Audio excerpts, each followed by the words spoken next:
Thank you for your patience. This is the recording of Exercise 1, Photoshop Basic Tools, Colorizing a Materials Board. This is a quick introduction to Photoshop that we will continue over the next weeks. You're looking under Assignments at Exercise 1. This is where you'll always find detailed description of the assignments, and this is where you will turn in your submissions. I'm asking that you save this as both a PDF and a JPEG when we're all done and submit here. This way you can see the results of what both the PDF and JPEG look like using Photoshop.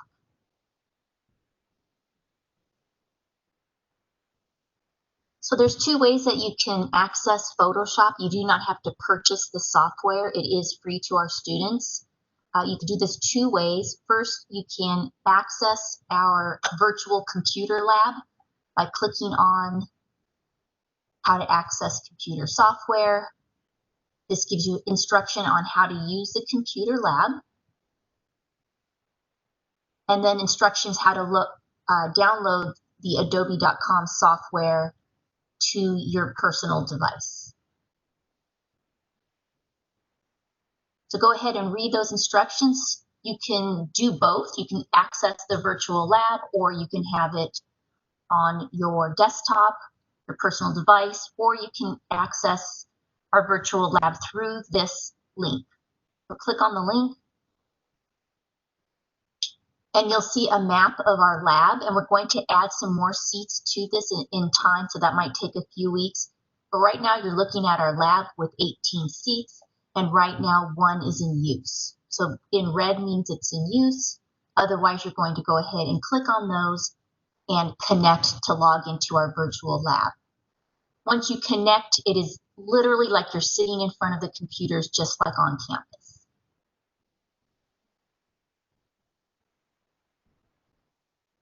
Once you're logged in, you're going to want to open up Photoshop. So here's what your screen will look like. You see that I have some recent JPEG images that I've brought in. That was 6 days ago when I did the live demonstration. So they're showing up here now, and they're already in my library. I'm going to go through the process again for those of you who want to review the demonstration, or if you are looking at this for the first time. So to begin, what I typically have students do is I typically have them set up a page as either an 11 by 17 or 8.5 by 11, so standard paper sizes. This is done because oftentimes students will send their drawings that they've done in Photoshop to our printer in the computer lab, and if it's an unusual size other than 11 by 17 or 8.5 by 11, the computer usually gets, all jammed up. So we're going to start with creating a background of an 8.5 by 11 page for this assignment. So to begin, you have two choices. You can create something that's new, or you can open something that's existing, an existing file. We're going to start with create a new file, and there's several ways to do this, but I'm going to walk you through the process. You're going to click on the top File drop-down, and you're going to select New. This prompts a screen that will let you set up your new document. So we're going to go ahead and title it. This is Exercise 1. So put your last name.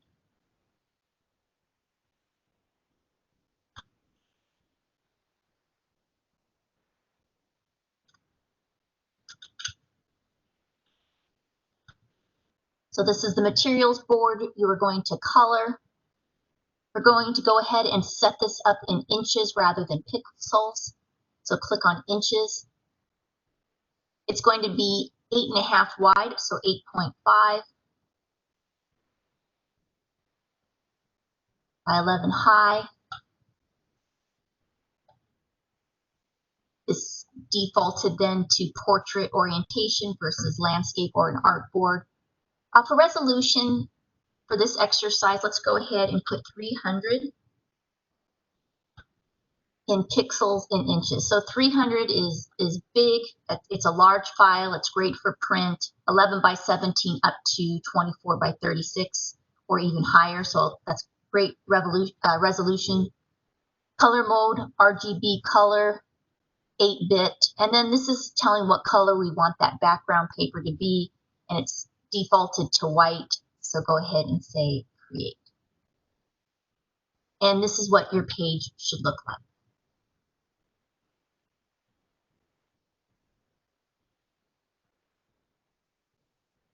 Today we're going to take a look at just a few basic Photoshop tools located on the toolbar.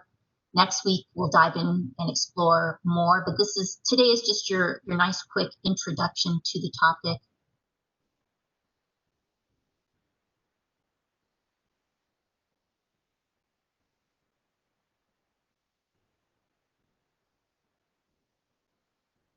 All right, so beginning at the top, today we're going to use the Magic Wand tool. It's the tool located the fourth from the top.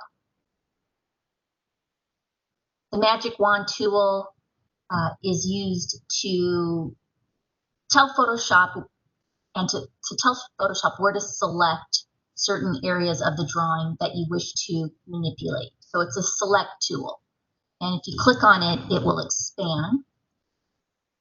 And you can see that there's some new tools within the wand that have been added to Photoshop.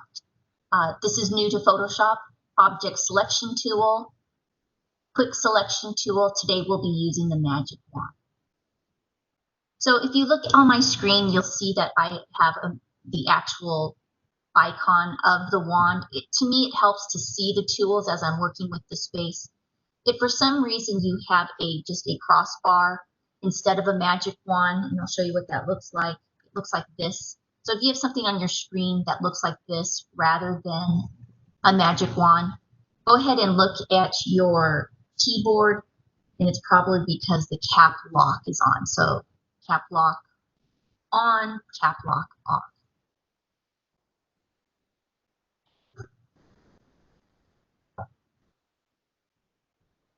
While we're looking at tools, something that I want to point out is the sample all layers.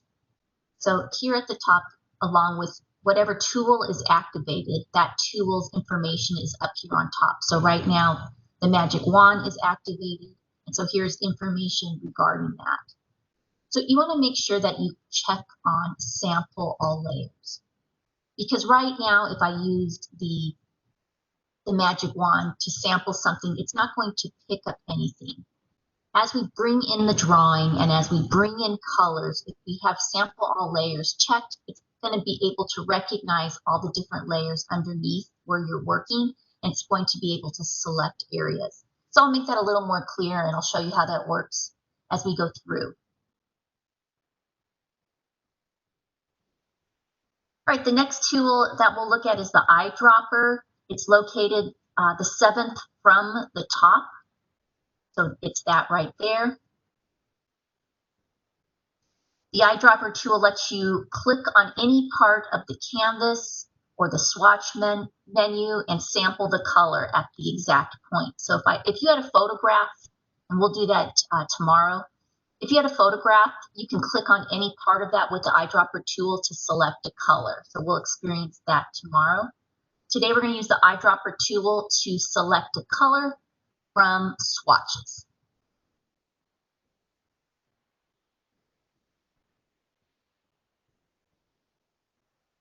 The paintbrush tool is located ninth from the top as the icon of the paintbrush.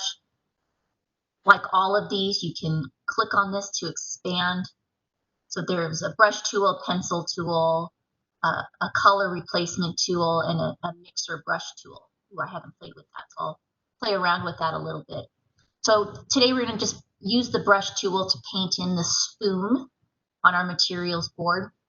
So the brush tool, again, is activated. So up on top, you can see that the brush tools, commands, and information is located above. So a little bit about what you're looking at here. So we've selected the brush. And this is selecting the different types of brushes. So general brushes, which we're using today, there's dry brushes, wet brushes, special effect brushes. For example, if you want to brush on a hatch, if you want to brush on a watercolor effect, if you want to brush on sparkles or anything like that, there's special effect brushes, as well as you can download special effect brushes for free. So again, I just opened this new Photoshop last week when I was in front of you, the class. So know that on my home Photoshop, I have just this great bank of special effect brushes that I've collected over time. So today we're just using a soft brush, and you can tell that this is a soft brush versus a hard brush because it has that fuzzy edge. The size is 70. So look what happens when I increase the size. It gets bigger. You can also play and adjust the size of the brush as follows. So if you look down on your keyboard, just to the right of the letter T on your keyboard, there are brackets. If you click on the right bracket, it gets larger, the brush. If you click on the left bracket, it gets smaller. So as just a quick introduction to the brush, we can play with the opacity, we can make it smooth, we can play with the flow. The higher the flow, the more of a spray brush effect. It gets more around 30. It is more maybe normal for us to use is 30. Today we're also going to work with the pattern stamp, and today we're going to brush on a pattern as well as use the adjustments tool down below to add a pattern. We'll do a lot more of that as we move into floor plans and elevations, but just a quick introduction to the pattern stamp today. We will also look at both the paint can and the gradient tool. So right now you can see about halfway down our toolbar is the gradient tool. So that creates a gradation between two colors. And those two colors are going to appear down here on the bottom. So right now, if I did a gradation, it would be between blue and white. If I click on that, black and white. If I select different colors, etc. So again, that gradient tool is really fun to create that ombre effect. But this is also, if you click on the right-click on the extension of this, this is where you'll find the paint bucket tool. So sometimes tools are tucked away and hidden behind each other. So paint bucket tools color large areas, this really nice, clean, solid color rather than giving it that gradient effect. So that's what we'll be working on first today in our exercise. So we're going to go ahead and move from the tools and actually work on our materials board. So I'm moving to page 5 of the demonstration, page 5 of your instructions. So the first thing you're going to want to do is download a JPEG file from Canvas that I've provided of the materials board template. So I went ahead and I made that template. I made that in SketchUp just so that we had something to quickly color in and have an introduction to Photoshop for our first day of class, really, our first day of class. So I have it saved just to my desktop. You can do that in the virtual lab. You can do that on your home electronic device, or you can save it to a file.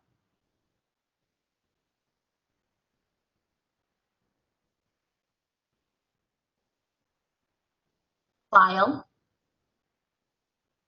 place embedded, and here's where you're going to search where you saved that file. So I saved it to my personal desktop. And there it is. So I've saved the materials board. I've saved the image of the cement tile as well as the wood sample. So you should do those as well. Pause if you haven't. So go ahead and pause.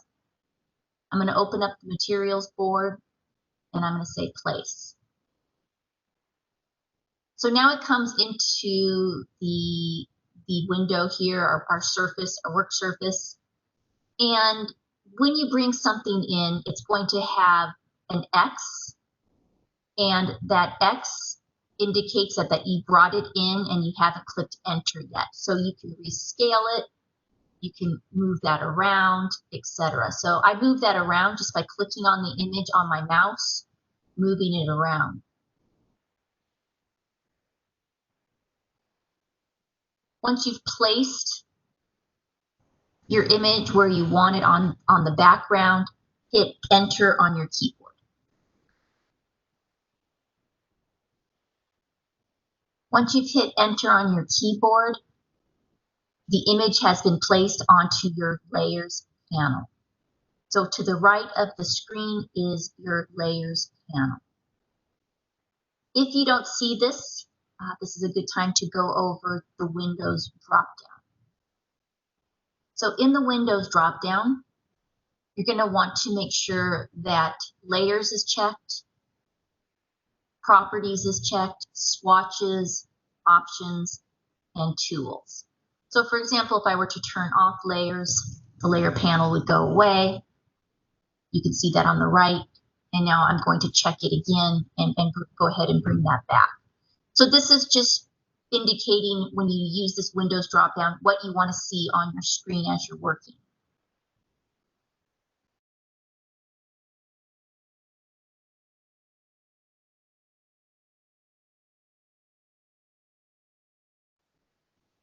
Before I move forward, I'm going to make sure that all layers is checked. So this is what I find. If students are having problems working with a Photoshop drawing, and this is really true, 9 times out of 10, the problem is all layers is not checked, and that's where students are having problems. So go ahead and make sure that all layers are checked. The next challenge is you'll see this. So when I bring my cursor to the drawing, you will see a circle with a slash through it. So basically that's a big something isn't working. So I can't do anything to it. And so it's prompting me. I just clicked on my drawing and it's saying I can't do anything to it. This smart object must be rasterized before proceeding, before I can edit, before I can do anything to it. So rasterizing is just converting this to a Photoshop pixelated drawing, and I just hit OK, and now it is converted so I can manipulate it. Another way that you can rasterize your image is you can right-click on an image and you can click rasterize. Right now it's not bold because it's already been rasterized, but if it hasn't, that's where you can click on rasterize that layer. So we're good to go and we're good to start coloring. We're going to work slightly in layers today. We're not going to be layer heavy. So let's go over the layers. First, we have our background layer, which is just a white piece of paper. If I were to turn that eye off so that you can't see it, you can see that the checkerboard, gray and white checkerboard appears. When you see that checkerboard, that basically is empty space. Clear, empty space, no pigment. So I'm going to turn that back on, and now it's white because we did select a white background, a white pigment background. The next layer that we brought in was the image. And now I'm going to have you copy this image or make a duplicate of this image. To make a duplicate of this image, right-click on that layer, right-click on your mouse. So click with your right versus your pointer finger. Right-click on that layer and tell the computer to duplicate that layer. You can rename it. I'm just going to call it copy for today. So now we have 2 layers. It's always nice to do a copy layer just in case you accidentally, mess up one of the original drawings. You can delete it and trash it and you still have the original. So we're going to use 2 of them today. And what we're going to do is we're going to add a layer right between them that we will use to color. To add that extra layer, go to the bottom of your layers panel, and there's a square with a add sign. And when I hover over it, you see that it says create a new layer. Click on that. There's a new layer. So if you look closely and you look at this small thumbnail of the layer, you see it's that gray and white checkerboard. So the gray and white checkerboard basically means it's empty. It's negative space. There's nothing on it yet. This is the layer that we're going to color on. So I'm going to have you double click on that layer, backspace, and call this layer to color. To get off of that, you can just click off of it. What I want is to put this layer between these two. So I'm going to have you click on the layer, hold your finger down, drag, release. So you can move around your different layers. So now I have a layer that is to color, but I have a piece of white paper above it. So I'm just going to do a quick demonstration and then I'll Control Z. So I'm on the color layer and I'm going to color. I colored and you can't see it. But look down here. Look down here. Do you see that that black mark is on there? But why isn't it showing? It's because there is a layer on top of that with a white background that's in a sense covering it up. So if I turn that off, that layer, you'll see my marks. Turn it back on, you won't see it. So what we need to do is we need to have you click on that top layer and change it from normal to multiply. By changing it from normal to multiply, we're making it almost transparent. So the white, in a sense, goes away. The black lines still stay there, and it multiplies to the layers below it. And so that's why you can see my marks now. All right, we're moving to page 7. So page 7, these are the steps that are involved to just do some simple color application to our drawing. So nothing too complex. We continue on. You're going to want to just review and make sure that you have your layers panel set up as following. At the bottom is your background. Then you brought in your materials board. You have a blank layer that you'll be coloring on.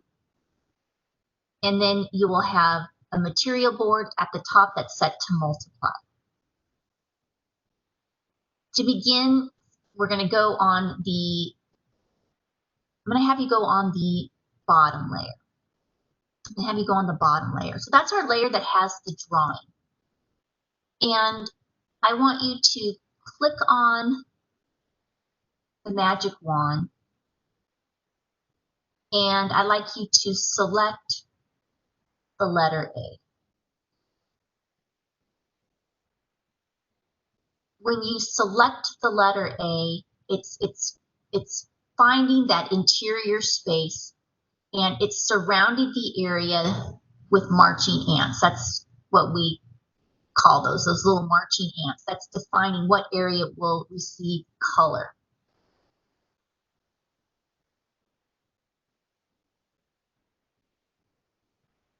Next, you're going to go, once you've selected the area that you want, you're going to return to the two-color layer, and this is where you're going to apply pixels. On the top of page 7, there's the steps that are involved. Each time, depending on which tool you use, it's the same steps. You select the area. You go to the layer that you want to apply color. You select the color that you want. So you can see up here that these are colors that I've used. recently. They're up here. If you want to find your own color, I'm going to select a green. So go to the colors. You can go to green, and you can start picking around to where you find a color that you like. Next week, we'll start adding, in the next few weeks, we'll add a larger swatch panel, and we'll bring in paint colors from Sherwin-Williams, and we'll do some fun things. But today it's just really simple. Pick red, blue, yellow, and pick around and find a color that you like using the eyedropper. So select the area, pick the color, and now how do you want to dump it in there? Today we're going to use the paint bucket.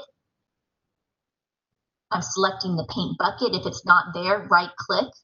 It's probably hiding behind the gradient tool, and apply. Pretty easy. I don't really like that color. How about if I went there? I like that better.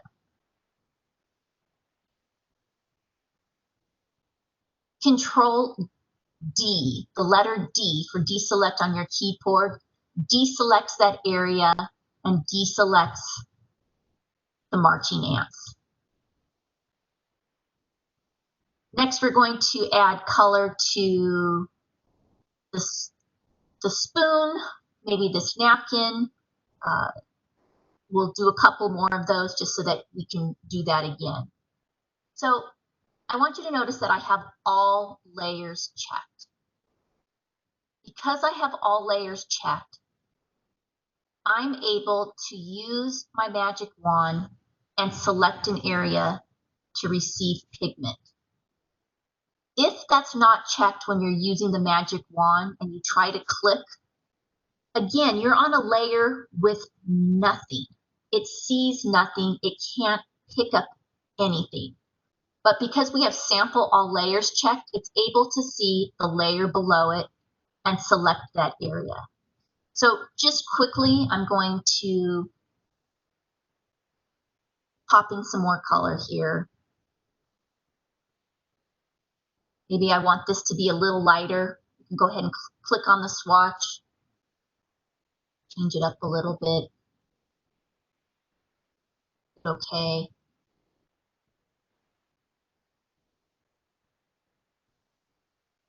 Drop that in. And then let's make the spoon green. And drop that in. Control D for deselect. So what I found is this was pretty hard to use the magic wand to fill in that color. So I would like to introduce you to just using the brush tool. So we're going to carefully, with our brush tool and our mouse, we're going to color that in. You're still going to be on the color layer, but we're going to just paint the color on.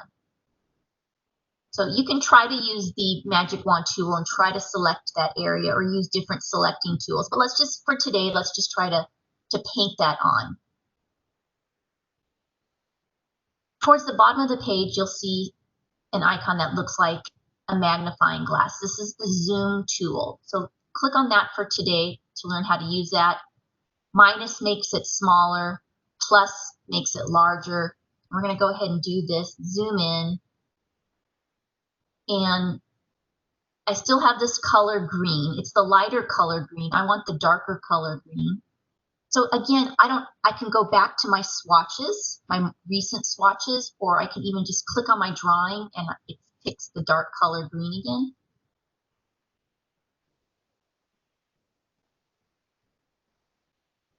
I'm sorry, I don't know if that was paused.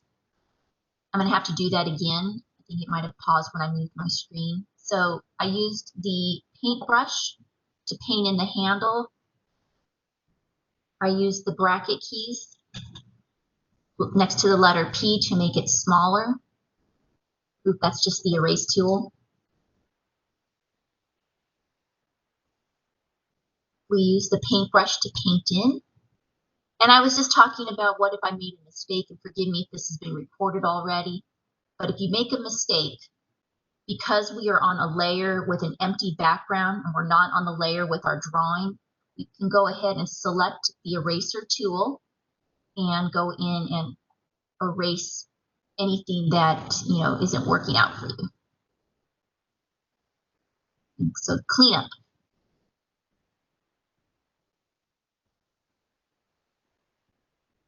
The next tool is our gradient tool that we'll look at today, and we're going to do this octagon tile.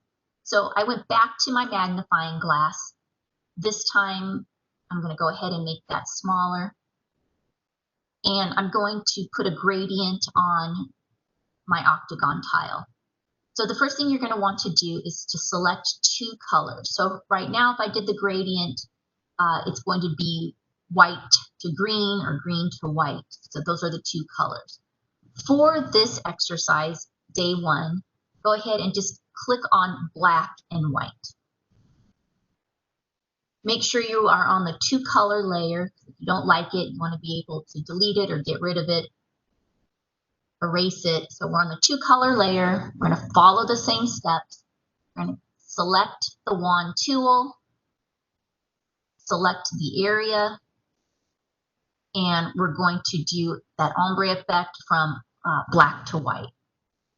So located in the underneath the paint bucket tool in the middle of the screen. There's all different types of gradients. It could be a star effect, light from the center getting dark as you move out. We're going from dark to light, black to white. So to create this effect, you can play around several ways. I typically have my light source coming from my left and casting shadows on my right. I tend that's just how I render as an interior designer. You don't have to do it this way, but I want the light to be on this side and darker on the next. So I'm just going to click on my mouse, drag, and release. So I'm clicking on my mouse, I'm dragging, and I'm releasing. And you can play around with that. You could come out further or stop for, you can play around how you want that to look. I think that looks pretty good. Come from the bottom if you want.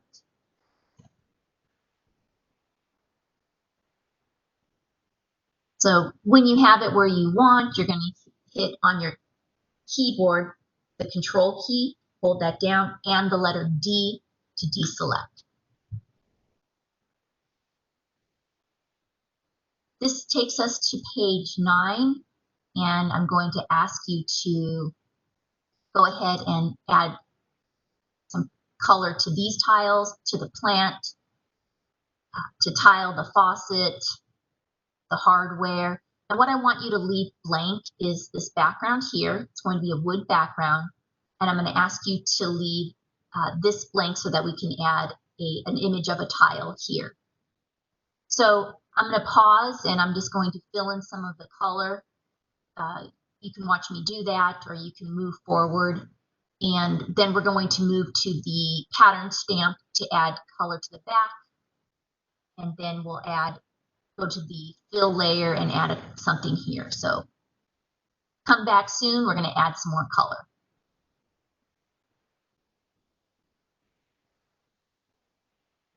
For the mosaic, go ahead and select the wand tool.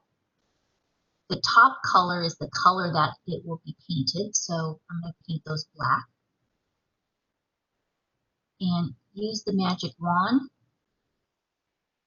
to select the tile. Hold the shift key down to select multiple tiles. What am I doing? And click on the paint, hold the shift key down.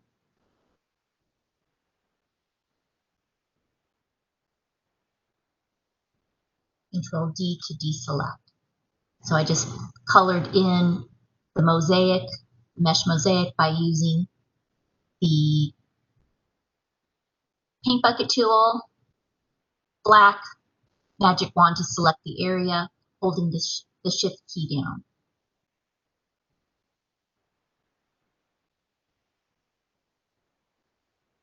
just for the sake of time, I'm just going to quickly do the faucet. I'm going to use that same gradient tool in the highlighted areas, so maybe it looks a little bit like shiny metal.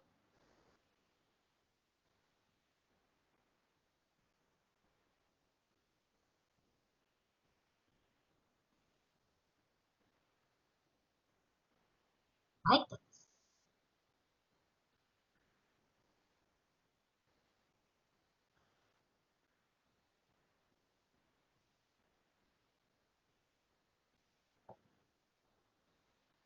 I just grabbed the eraser tool. I'm going to make it opacity very, very light. I'm just going to erase some of that. It looks shiny.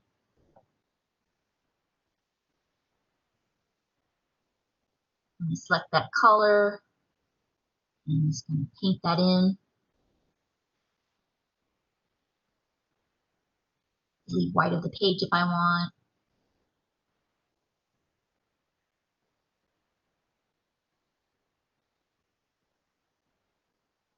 Control D to deselect. Next, I'm just going to go in and fill those in a little darker. I didn't really like how the magic wand was catching some of these, so I'm going to zoom in.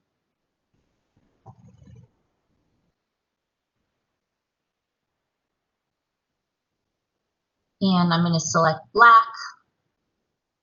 And it's going to be a brush.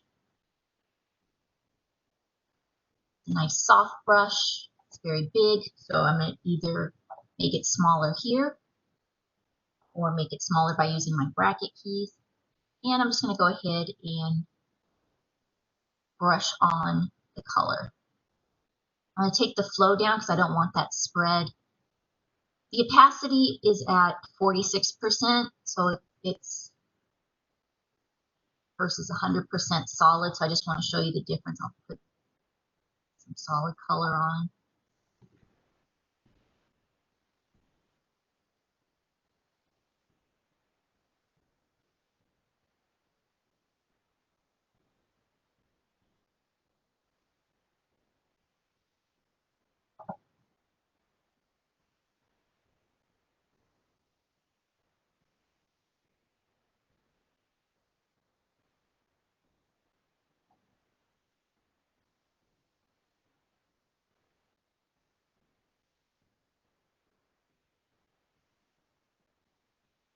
It's actually giving it a little dimension going on top of that. I like it.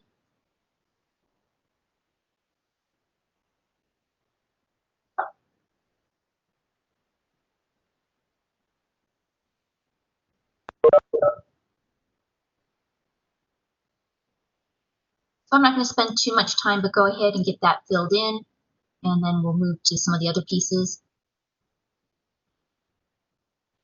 I think I'm going to do for the plant, I think I'm going to do a combination of paint bucket just to get the paint on most of the areas, and then maybe go in with the paintbrush to clean it up.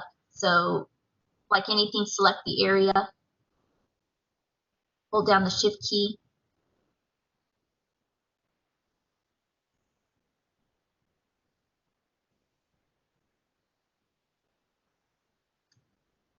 Control D because I selected too much, too.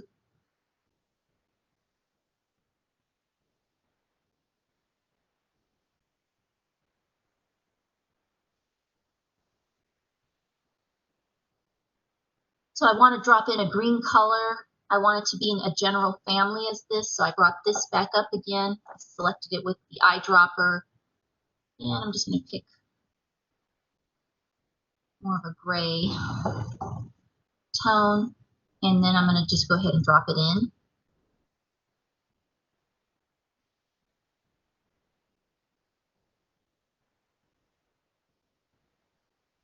Control D for deselect. If you like it like that, you can keep it. If you want, you can also select a paintbrush, a soft paintbrush, and you can go in and hand paint in more colors.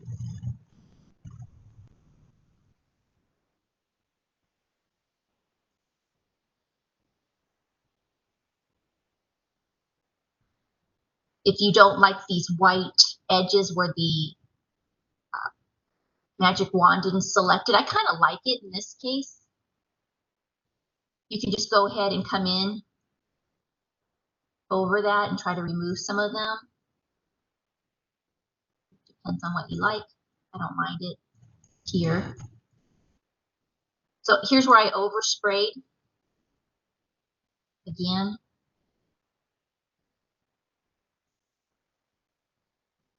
And I can take the eraser. Right now it's at 11%, so it's going to softly erase, versus if I have it at 100% and it'll just take it away. So you can clean up using your eraser tool.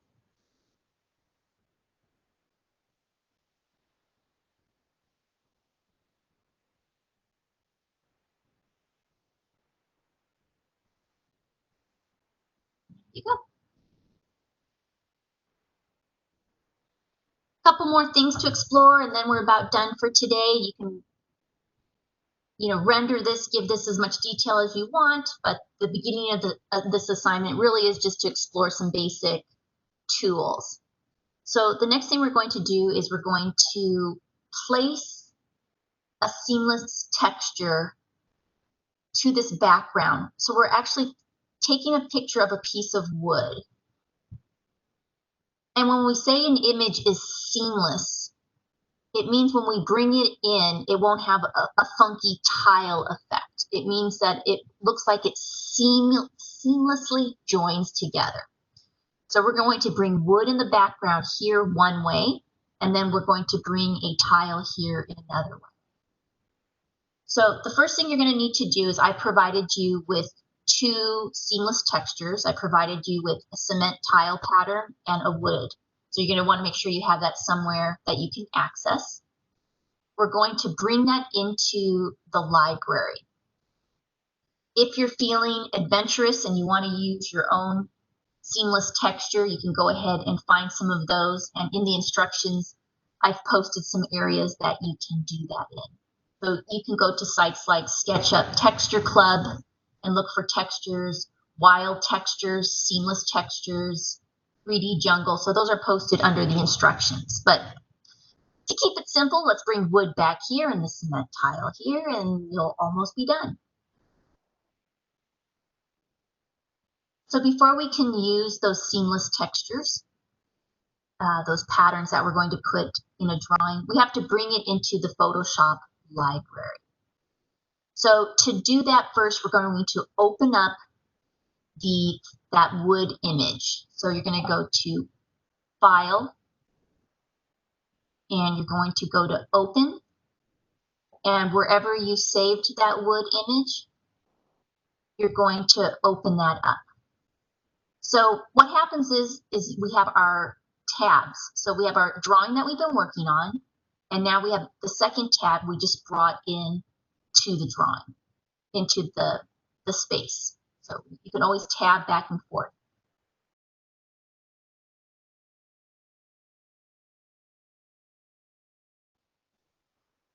To place a texture into the pattern library, you're going to go to Edit, Define Pattern, and you're going to name it and hit OK. Edit, Define Pattern. This is our example 1 wood. You can rename it.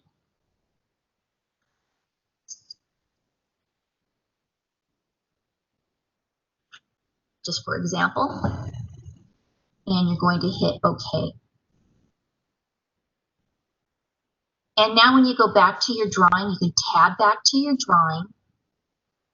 And we're going to select this background area. And for this exercise, we're going to brush on with a large brush. We're just going to brush on that pattern. Here is a pattern stamp tool. So there's the clone stamp and the pattern stamp. So make sure you find that. And then I have to pull this down. You have to go to the library right here. So click on pattern stamp, and you're going to find that in the library. So there's trees and there's grass and there's water. You see I've brought in that wood a couple times as I've done the demonstration. You're gonna select that, and that's where you're going to bring in your wood. What I didn't say is first, please select the background. So I'm not following my own steps. Select the area. So let's just take a quick look around. Aha, right there, that's part of that. So hold down the Shift key, select that area. Hold down the Shift key there. And if you miss something, you could always select it later, like back here and there. So now it looks like I have the area that I would like to add that wood background. And pattern stamp, find your wood. So you're going to hold down on your mouse as you, and not lift your finger, and you're going to go ahead and paint the background in. This is just one way to do it. You're going to paint the background in. And it's going to fill in where you want. If you're trying to paint it in and you have this teeny little brush, again, you can make your brush bigger, or you can use the brackets next to the letter P on your keyboard and bring those in. Make that brush smaller or bigger. I've painted it in. Once I have it, I want to give it a looks over, see if I have it all where I want to have it. And I'm going to hit Control D or deselect on my keyboard. And now I have a background.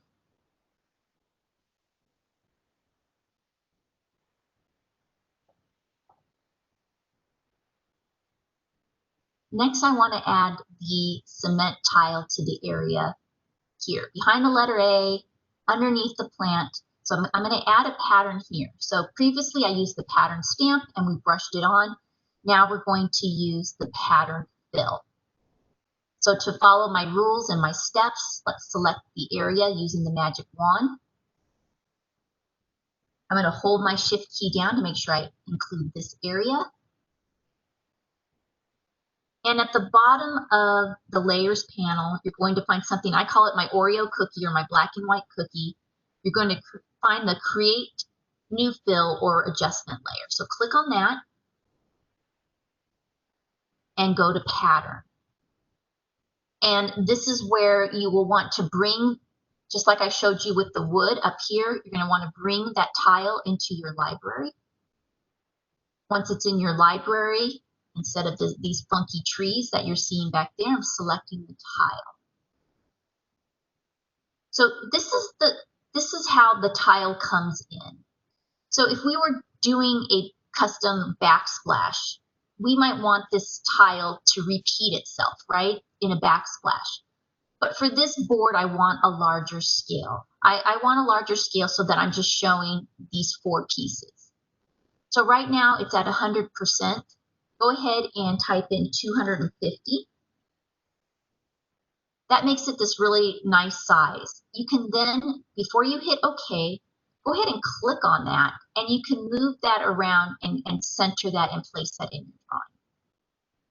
Once you get it where you want, you can hit OK.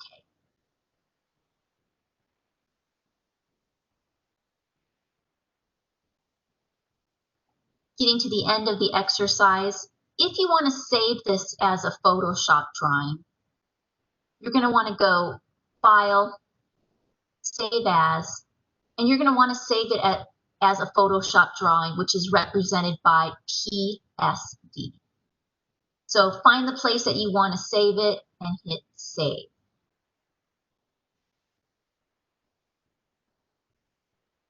I have it as a large file, and it's just telling me you don't have to make it that big.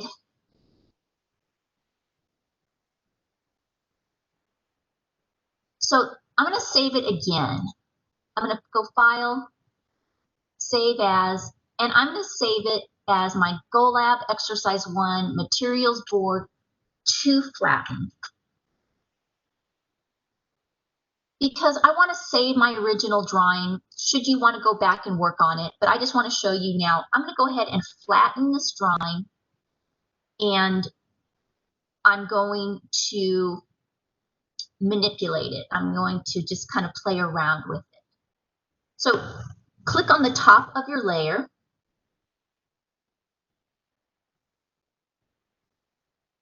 And you should be able to flatten the image. A flattened image is a smaller file. It's easier to send back and forth. But when you flatten it, you do, kind of break up and remove all of the layers. So you can group layers together, which we'll get to. But for today, I'm just flattening it all into one picture.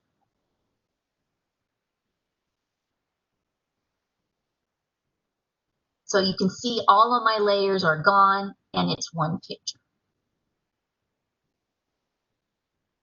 This is where you can adjust your image, and we'll continue to do this throughout the semester. So for example, you can go to Image, Adjustments. You can make it brighter or darker or change the exposure, for example.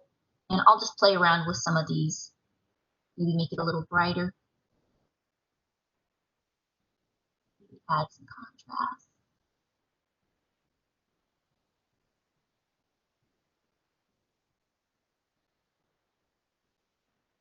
Maybe I liked it where it was before. So how an image, let's just go auto tone, auto adjustment, auto contrast, auto color. Ooh, I really don't like that. I'm going to go edit, and I'm going to undo that auto color. I didn't like that at all.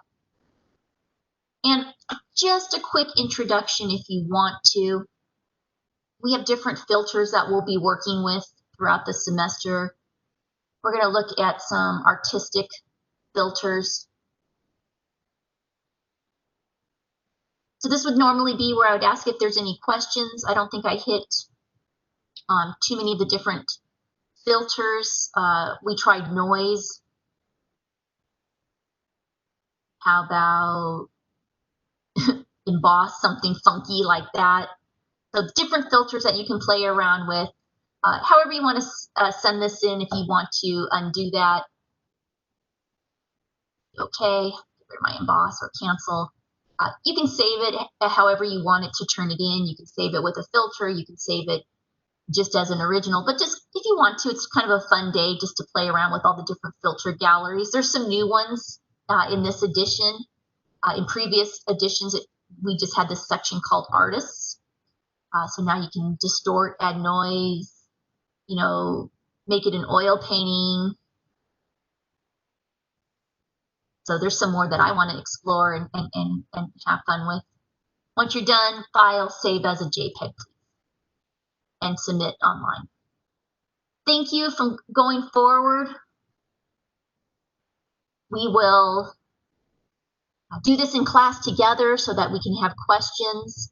I'm going to just pause and see, Raquel, since you're taking the time to be